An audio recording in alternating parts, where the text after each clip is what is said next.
Hello Pat, Karen, Emmett and Kenan. Now here we are in the chook yard, and this is Sylvia.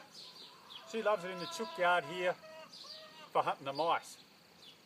Now there's another thing that when you've got chooks, you've got chook food and you get mice. And the other thing that loves mice more than dogs is snakes. So we found one here. Now it's dead. So we're not sure if the dog got it or if the chooks got it. So I'm going to be showing you today how we cook a snake. So to do that, got to do a little bit of preparation first and then we'll get on with it. So we'll go off to the preparation area. Now today we're going to be cooking an Eastern brown snake. So have a look up that one. Kenan, I'm sure you can talk about that one. So the snake is very tough, and we've got the other problem of having some poison through the system as well. So of course the first thing to do is to cut the head off. Alright, so just be nice and delicate with that.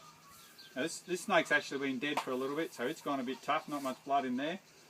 The key thing that we need to soak this in vinegar. Now Kenan, you'll know this, with an Eastern brown you've got to soak in an acid to neutralise the poison. For a tiger snake you don't have to do that at all, it's a totally different setup there. So we're just going to pop that in here. Now here we're just using plain vinegar. They'll just really help tenderise it and also absorb some of the fluids again. So that's what we need there. Now I always like to add a little bit of fresh oregano.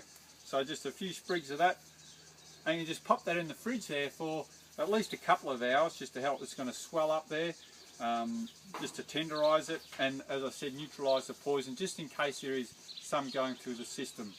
Now the next part of this is to skin it. We do that by just slicing down the stomach, and just the skin just peels up nice and gently. Now I'm not going to bother showing you that. That looks a little bit gruesome and I'm not the best at it. But we'll take you to the next stage, which is actually cooking it. Alright, we're going to go to the kitchen now, to one that's been pre-prepared. Okay, so we've taken the skin off the snake, and as you can see it's swollen up here, so this is a segment of that.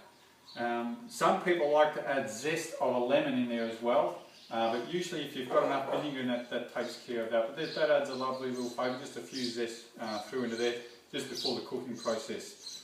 So here of course we're going to be going for the frying option. We're going to have some corn flour. We'll have an egg.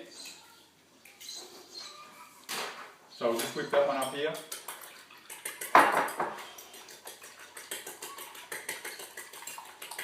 As I say, some people might want to just zest a little bit of lemon in there at this point, just to create that little bit of tang there. The snake is very earthy as well, especially the Eastern brown.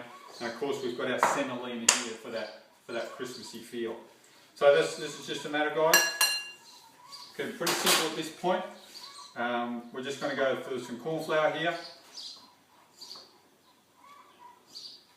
Now there's a lot of fluid in this snake now, a lot of acid from the vinegar in there. So you need to stand back when you're putting it in the pan, because it can spit up a little bit there. Now you can have this hot and cold. You can cook this the night before Christmas or the day of Christmas. As I said, it's a pretty simple dish. The key part is the marinating, letting that acid get to it for at least a couple of hours there. So that goes into the pan. We're not going to cook it too long. Beautiful. That's underway. We're going to cook it a couple of minutes one side and a couple of minutes the other side. We're going to serve that with a light salad, some fresh bread, and a little bit of a drizzle of olive oil over the top of that there. Great Christmas little hors d'oeuvre, pre-Christmas, before the turkey, before the ham. And you can use that same bit of butter in there, bang, Christmas pudding straight over the top of that. So that's our recipe for this year. Again, using the key ingredient, the semolina. Today combining it with the Eastern brown snake. Have a great day guys, and we'll catch up with you next time. Cheers!